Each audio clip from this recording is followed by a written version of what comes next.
Narito na ang mga pinakamalalaking balita sa One North Central Luzon ngayong Biyernes. Mag-ina, kabilang sa 10 nasawi sa karambola ng 5 sasakyan sa SC-TEX. 4 na katao arestado sa pagnanakaw ng cellphones noong Kalutan at Dalan. 48 cellphones na-recover. Na-stranded na dolphin sa Ilocos Norte, nasagip. At tunghayan ang nag-uumapaw na performances na hatid ng Kapuso Stars sa Bangusan Street Party. Ito ang GMA Regional TV 1 North Central Luzon.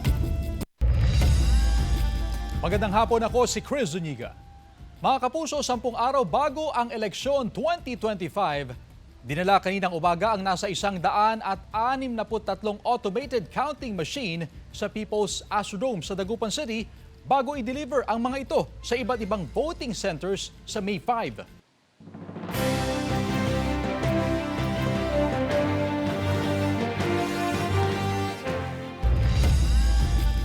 Kaya naman mahigpit ang seguridad na ipatutupad ng COMELEC para mabantayan ng husto ang mga gagamiting ACM sa May 12.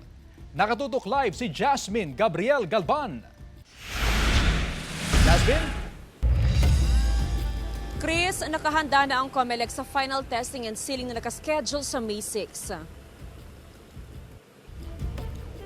Mula sa warehouse, dinala na sa Astrodome ang mga gagamitin na automated counting machine sa eleksyon sa Dagupan City.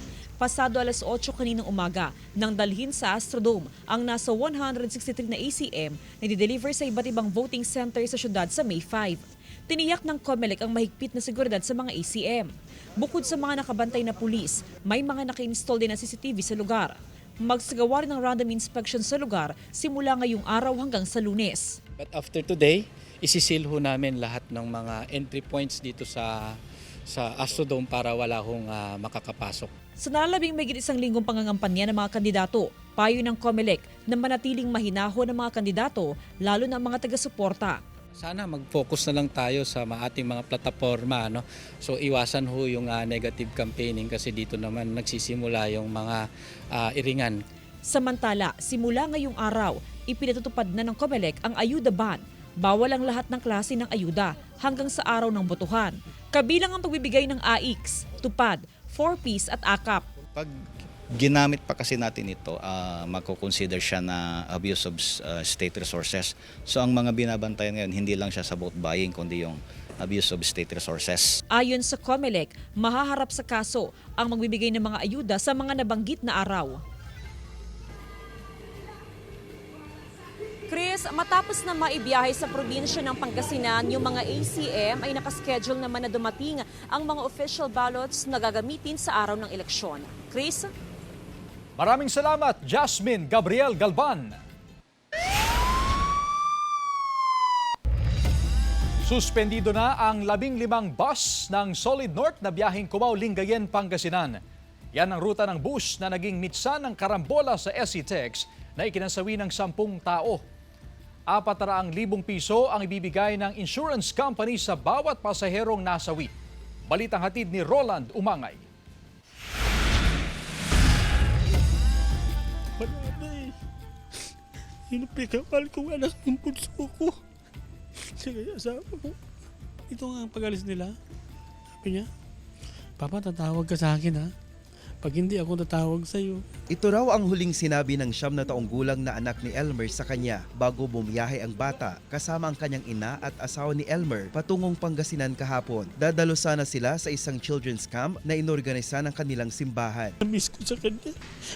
Sasabihin, love na love kita, Papa. Kahit anong mangyari, hindi kita iiwan. Hanggat sa magtanda ka, alagaan kita. Kabilang ang mag-ina ni Elmer sa 10 nasawi sa disgrasya sa SC-TEX kahapon matapos salpukin ng isang bus, ang isang van, 2 SUV at 18-wheeler. Ito pong bus, ito po yung bumangga doon sa 4 na vehicles na nakahinto na po sa toll plaza ng SC-TEX. Napipinang gusto yung 2 sasakyan na na-sandwich.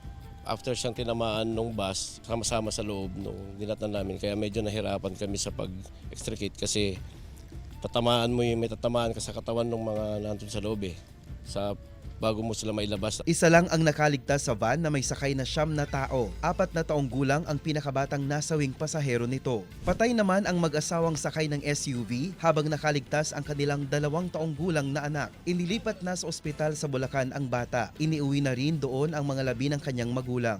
Nasa kustodiya na ng Tarlac City Police Station ang bus driver na nakabangga sa 4 na sasakyan sa SC-TEX. Isinailalim na rin sa breathalyzer o alcohol test at sa drug test ang 25 anyos na driver. Hinihintay pa ang resulta nito. Tumanggi ring magbigay ng pahayag ang driver pero nauna na niyang paliwanag sa mga pulis na nakaidlip siya. Sinusubukan pa ng GMA Integrated News na makakuha ng pahayag mula sa sangkot na bus company. Roland Umangay, One North, Central Luzon.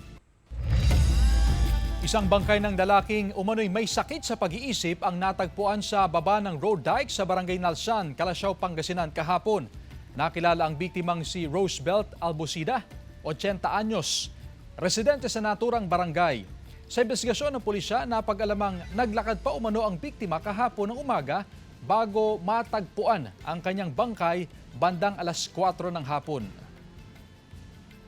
Wala rin pong foul play na nangyari po dun sa doon sa investigation is parang nadulas siya doon sa diki na more or less 15 feet papunta sa baba. Konstruksyon ng daycare center sa isang barangay sa Mangaldan, Pangasinan nahinto dahil sa election ban. Sundan sa report. Sa maliit na silid na ito, nagkakasya ang mga daycare learners sa Barangay Lanas, Mangaldan, Pangasinan. Taon-taon, lampas sa 60 learners ang nagpapa-enroll sa daycare. Kaya para mapagkasya ang mga learner ay hinahati sa 2 shift ang klase. Doon sa parang masikip. Kailangan talaga yung medyo kasi yung mga bata siksikan tapos yung mga magulang, mga maghahatid, hindi silang siksikan. Batid ng mga opisyal ng barangay ang problema sa maliit na espasyo sa daycare center. Kaya naman nagpapatayo sila ngayon ng mas maluwang na daycare center. Sa ngayon ay nasa 80% ng tapos ang konstruksyon ng daycare center. Pero dahil sa election ban ay nahinto ang konstruksyon nito ngayong buwan ng Abril. Itutuloy din. Kasi nahinto lang. Tapos na sana to eh. Kaya lang nahinto lang. Tiniyak ng mga opisyal ng barangay na bago magsimula ang school year 2025-2026 sa buwan ng Hunyo ay magagamit na ng mga bata ang bagong daycare center. Napakalaking bagay po na may bago tayong daycare. Bukod sa Barangay Lanas, ilan pang mga bata mula sa Barangay Salay at Bantayan ang karaniwang nag-e-enroll sa daycare center ng barangay. Pinondohan ng mahigit 400,000 pesos ang konstruksyon ng daycare center sa Barangay Lanas. Kasama si Jing Dakanay, Jasmine Gabriel Galban, One North, Central Luzon. Lolo Kiko Cookies, gawa ng isang chef sa Pampanga bilang pagkilala para sa namayapang si Pope Francis. Silipin sa report. Plain but soulful. Ganito inilarawan ni Fatima Isguera, isang patisserie chef mula sa City of San Fernando sa Pampanga, ang kanyang munting alay. Mga cookies na hindi lang basta panghimagas, kundi isang matamis na alaala ng pagmamahal at kabutihang iniwan ni Pope Francis sa ating mga puso. Tinawag niya itong Lolo Kiko Cookies, shortbread cookies na pinalamutian ng fondant at edible prints na nagtatampok ng mga larawan ni Pope Francis o Lolo Kiko na kilalang tawag sa kanya ng mga Pilipino. Isang tribute mula sa puso ni Chef Fatima bilang pasasalamat at pag-alaala sa isang leader ng simbahan na nag-iwan ng matinding inspirasyon sa kanyang buhay, lalo na nang bumisita ang Santo Papa sa Pilipinas. He touched so much lives. So very humble kasi siya, lalo na sa mga less fortunate people, at na-appreciate ko lahat ng mga tinuro niya. Sa bawat sangkap, may kasamang dasal. Sa bawat hugis at disenyo, may kwento. Una, inihahanda ang sugar cookie base, minomold at ginagawang flat para makat sa maliliit na bilog. Isang simpleng proseso pero may kasamang pagmamahal. Pagkatapos maluto, saka naman pinapaganda gamit ang fondant na pinaflat at pinapahiran ng tubig para dumikit ang mga edible prints. Mula sa iconic na mga larawan ni Pope Francis hanggang sa mga cute na cartoon version. Gusto ko na ma-remember natin siya as someone close to our heart, lalo na sa ating mga Catholics. Sa huli, para kay Chef Fatima, ang Lolo Kiko Cookies ay higit pa sa panghimagas. Isa itong paalala na kahit wala na si Pope Francis, nanatili ang kanyang kabutihan, inspirasyon at malasakit sa bawat isa sa atin. At tulad ng cookies na kanyang nilikha, simple, ngunit punong-puno ng kahulugan. Jasmine Gabriel Galban, One North Central Luzon. Ito ang GMA Regional TV 1 North Central Luzon.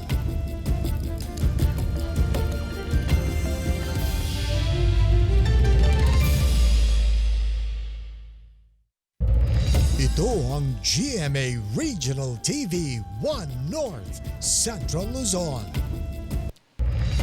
4 na katao arestado sa pagnanakaw ng cellphones noong Kalutan at Dalan sa Dagupan City. 48 cellphones na-recover. Naka-alerto CJ Turida.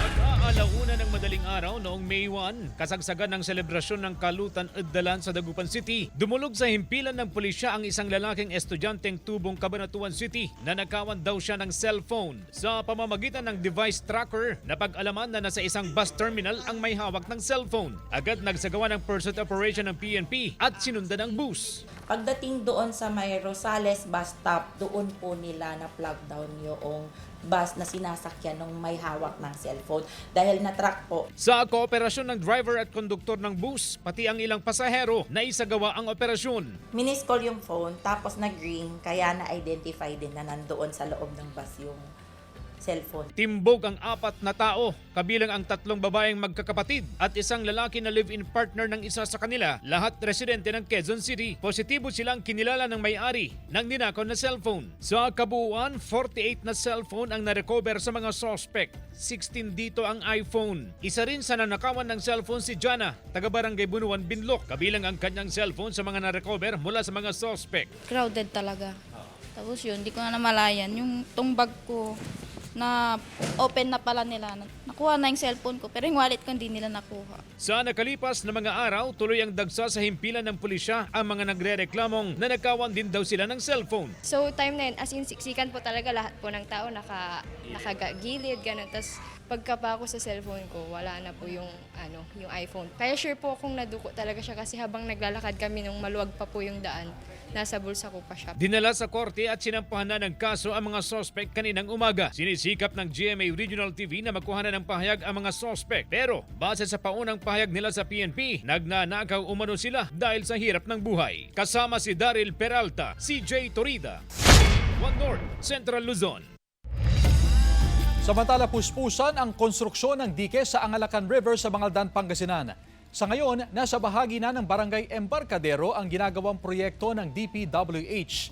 Malaking tulong para sa mga residente ang proyekto para masolusyonan ang pag-apaw ng ilog at pagbaha tuwing panahon ng tag-ulan. Sa oras na matapos ang proyekto, ay inaasahang mababawasan ang bilang ng mga barangay na binabaha tuwing tag-ulan. Target pa raw ng LGU na may pagpatuloy hanggang sa mga boundary ng bayan ang konstruksyon ng mga dike sa mga ilog sa Bangaldan. Nakikita natin lahat ng unti-unting nilalagyan na po ng dike. Mayroon pa mga portion na hindi pa rin nagagawa, pero time will come, magagawa din yun. Nasagip naman ang isang dolphin na na-stranded sa baybayin ng Barangay Pangil, Corimao, Ilocos Norte. Ayon sa BFAR, isa itong pantropical spotted dolphin. May mga nakitang gasgas sa katawan. Nakita ito ng mga residente na paikot-ikot sa rock formations. Sinubukan pang tulungang makalangoy pero bumabalik ito kaya itinawag na sa BFAR. Palalakasin daw muna ang dolphin bago ibalik sa dagat.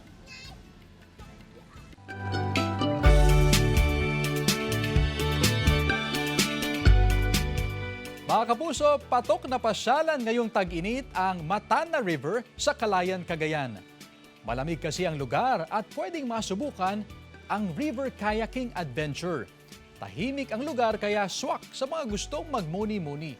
Mula sa bayan, mahigit 1 oras ang biyahe gamit ang motorsiklo. Walang entrance fee, pero kailangan munang magparehistro sa barangay hall bago pumunta sa lugar. May marerentahan ding bangka kasama na ang tour guide. Ito Ito ang GMA Regional TV 1 North Central Luzon.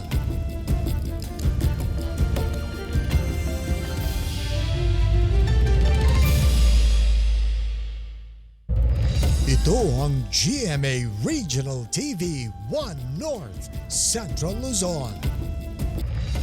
Bukas, Sabado, mapapanood na ikalawang bahagi ng Biyaheng Totoo Sana sa Eleksyon 2025 ng GMA Integrated News. Tampok dyan ang report ni Ivan Mayrina, sapat at abot kayang pagkain sa hapagkainan. Tatalakayin dyan ang mga problema at isyong hinaharap ng mga magsasaka at mangingisda. Kasama rin sa Biyaheng Totoo si Rafi Tima para sa report niyang Magandang Trabaho at Kabuhayan. Para naman sa mga gustong balikan ng Part 1, mapapanood na sa GMA Integrated News YouTube channel ang mga ulat ni Sandra Aguinaldo at Joseph Morong.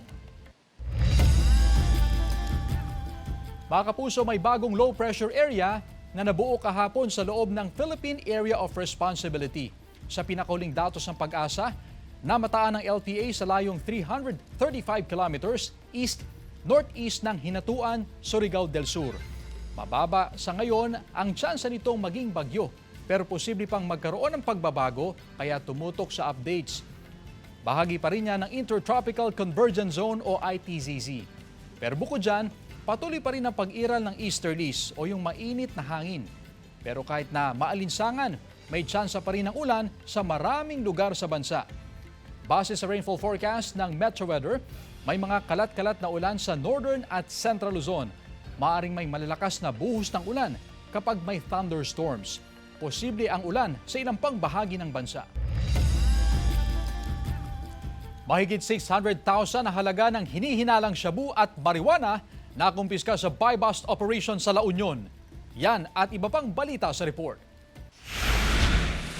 Arestado ang 3 tao sa buy-bust operation ng PIDEA at PNP sa Purok 5, Sitio Paratong, Barangay Poblacion, Bacnotan, La Union, pasado alas 10 ng umaga noong Martes. Kinilala ang suspect sa alias Puppet, 48 anyos, residente ng nasabing bayan at kabilang sa listahan ng mga high-value target drug personality. Nahuli rin ang kanyang 2 kasabwat na si alias Mark, taga Cavite, at alias Zara, tubong San Juan, La Union. Mahigit 600,000 pesos na halaga ng hinihinalang shabu at marijuana ang nakumpiska sa operasyon. Nabawi rin ang ginamit na buy-bust money. Mahaharap sa karampatang kaso ang mga suspect na nakapiit ngayon sa PIDEA Regional Office 1 Jail Facility sa La Union. Wala pa silang pahayag.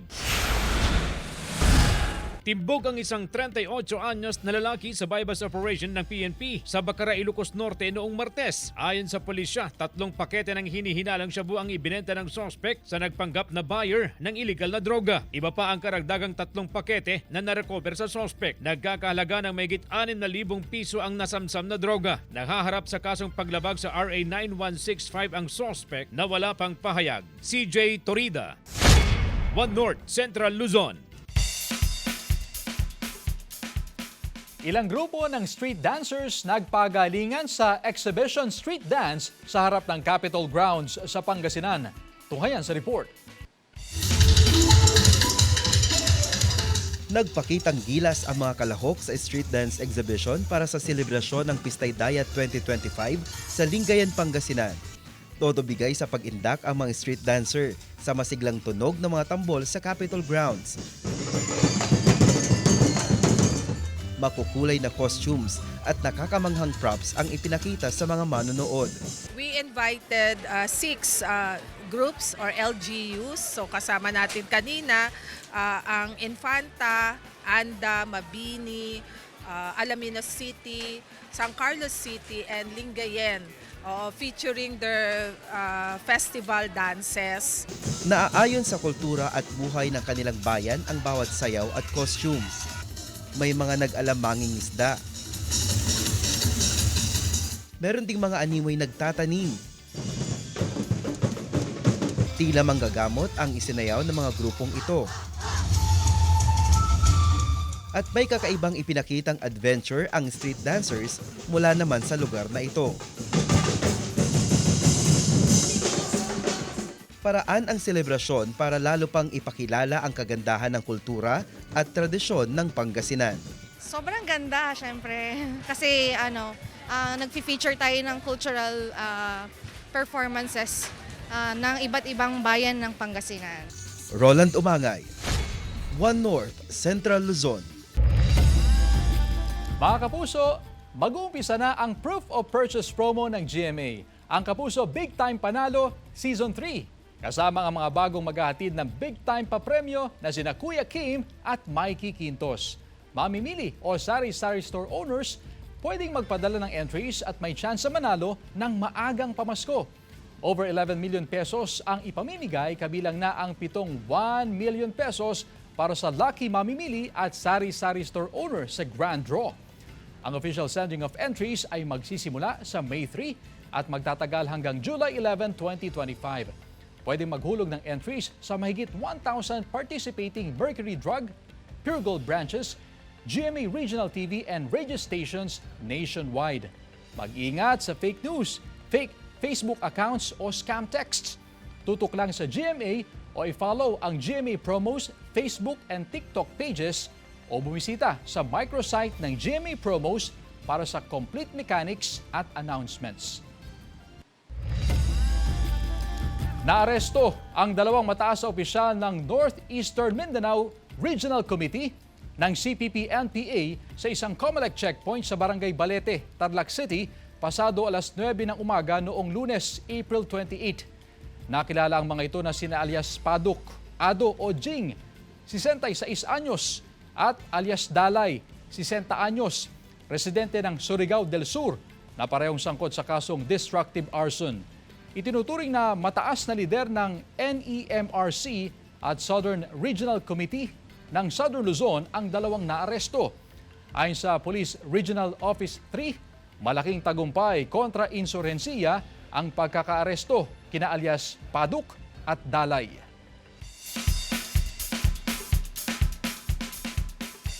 Mga lechon, kakanin at iba't ibang pagkain sama-samang nilantakan ng libu-libong katao sa 3rd Agri-Festival sa Bugey, Cagayan.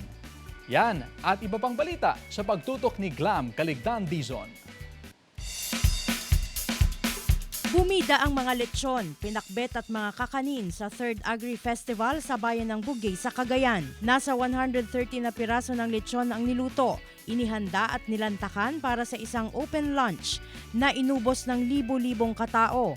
May 4 na festival na ipinagdiriwang sa bayan ng Bugey kada taon, kabilang ang Baybay Festival kung saan tampok ang Bulong Unas at Pandan, ang Malaga at Guraman Festival, ang Crab at Mangrove Festival at ang Agri Festival. Sa usok pa lang ay langhap mo na ang sarap ng inihaw sa Tinuno Festival sa Banggi, Ilocos Norte. Ang tinuno ay salitang Ilocano na ang ibig sabihin ay inihaw.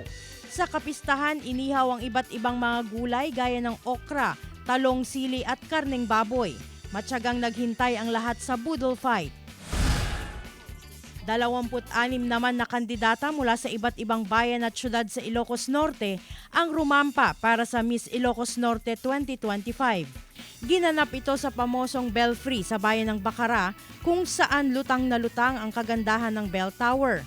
Rumampa ang mga kandidata suot ang tanyag na inabel na gawa ng mga magagaling na designer ng lalawigan.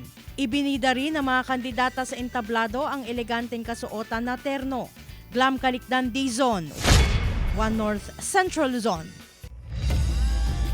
Mga kandidato sa 2025 midterm elections, hinimok ng PPCRV na makiisa sa isasagawang Lakad Pangasinan bukas, May 3. Tutukan sa report. Mahigit isang linggo bago ang 2025 midterm elections, mahigpit na nakamonitor ang Parish Pastoral Council for Responsible Voting sa bawal na pangangampanya ng mga kandidato. Kung minsan may mga iringan, no? Alam mo, mga followers, mga idols ng mga kandidato, sila mismo ang nag-iiringan dyan sa kalye.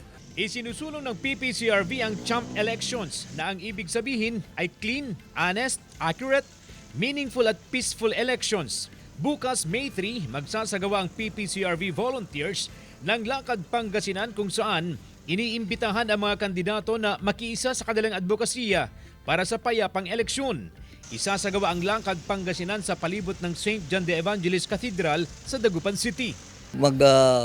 kampanya tayo ayon sa ating mga plataforma. Huwag na tayo manira, huwag na tayo mag-imbento ng mga kwento kasi yun ang nakakasira sa ating election process. Bukod sa PPCRV, mahigpit din na nakatutok ang Legal Network for Truthful Elections o LENTE, isang civil society organization na accredited ng COMELEC upang isulong ang transparency at accountability ng eleksyon. Ginagawa po namin is we are also in the forefront helping the COMELEC in terms of electoral violations. Kung may mga electoral protests, vote buying, vote selling.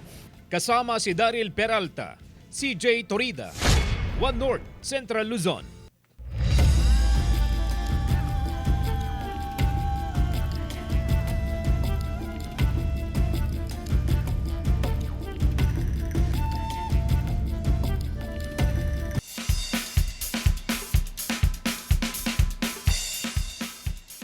Sparkle artist Kaloy Tingkungko sinubukang mag-ihaw ng bangus sa Kalutan at Dalan.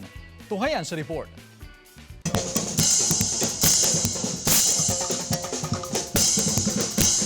Ang Bangus Festival ang isa sa mga pinakahihintay na kapistahan sa Dagupan City. Tampok dito ang pinakasikat na produkto ng lungsod, ang bangus. Kabilang sa mga inabangan ang Kalutan na Dalan na dinarayo rin ng maraming bisita. Kasama na riyan si unang hirit barkada Kaloy Tingkungko. Mga kapuso, tuwing buwan ng Abril, pinagdiriwang dito sa Dagupan City ang Bangus Festival. At isa nga sa highlight ng kanilang selebrasyon ay ang kanilang Kalutan at Dalan o yung pag-iihaw sa daan. Ano pa nga ba ang iniihaw nila kundi ang libo-libong malinamnam na Bangus Dagupan. Kaya naman samahan niyo akong libutin ang kanilang hile-hilerang ihawan dito sa Dagupan City. Tara!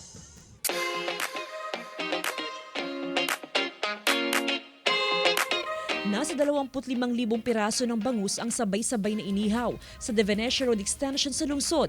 Kasabay ng kalutan ang hiyawan at musika mula sa mga entablado. At isa nga sa mga inabangan ang Kapuso Fiesta ng GMA Regional TV. Minamahal namin mga kapuso, hindi magpapauli ang GMA Regional TV. Siyempre, sa masiglang selebrasyon ng Bangus Festival 2025 dito po sa Dagupan City. Kaya naman, inaabangan taon-taon ang exciting na mga kapuso stars na nakikisaya sa atin dito. Siyempre, Nag-uumapaw na halakhakan ng hatidi Kapuso comedian Bubay na may baon ding song numbers para sa crowd.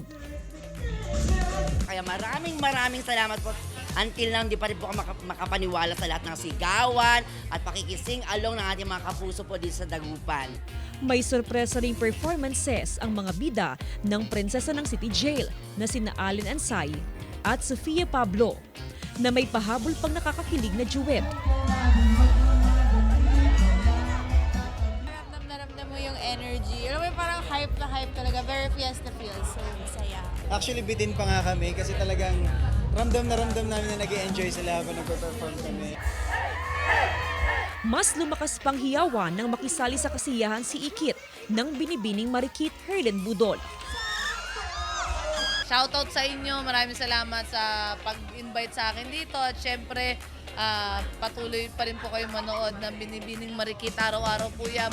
Lalong nasulit ng crowd ang palabas nang mapanood ng live ang performances at makiselfie ang cast ng Lolo, Pangil ng Maynila na sina Martin Del Rosario, Rocco Nasino at Shaira Diaz. Hindi maawat ang labis na pananabik ng mga kapuso ng kanilang makapiling si Lolong himself, Ruru Madrid. Yun, gusto ko rin pa magpasalamat sa lahat ng mga Dagupeño na pumunta, nakigulot, nakisaya sa amin kanina habang nagpo-perform na grabe. Thank you mga kapuso sa pagpunta sa amin at sa pagsuporta sa programa namin na Lolo. Sarap makakita nyo, parang habang dumadaan tayo, napakaraming tao talaga nagpa-participate dito sa Bangus Festival. So, thank you sa pag-invite sa amin. Maraming salamat po sa lahat po ng kapuso na nakisaya po sa amin dito po sa Dagupan. Siyempre mula po sa GMA, kami po ilubusan nagpapasalamat at lagi niyo pong tatandaan na lahat ng mga programa ginagawa po namin ay inaalay po namin sa inyo lahat. Jasmine Gabriel Galban, One North, Central Luzon. Fantasy meets fashion ang eksena sa Miss Universe Philippines 2025 National Costume Showcase. Rumampa ang 66 candidates suot ang magarbo at intricate costumes. Inspired ang mga ito sa Philippine mythical creatures. merong maladyosa ang atake. Meron din namang spooky yet beautiful vibes. Kasabay niyan ay nagkaroon din ng charity gala. Present ang reigning Miss Universe title holder at Continental Queens. Nag-serenade sa event ang sparkle singer na si Patrick Quiros. Present din ang ilang Kapuso officials sa pangunguna ni GMA Network Senior Vice President Attorney Annette Gozon Valdez. Mamayang gabi, malalaman natin sa Coronation Night ang susunod na Miss Universe Philippines. Mapapanood ang delayed telecast sa GMA at GTV this Sunday, 8 p.m.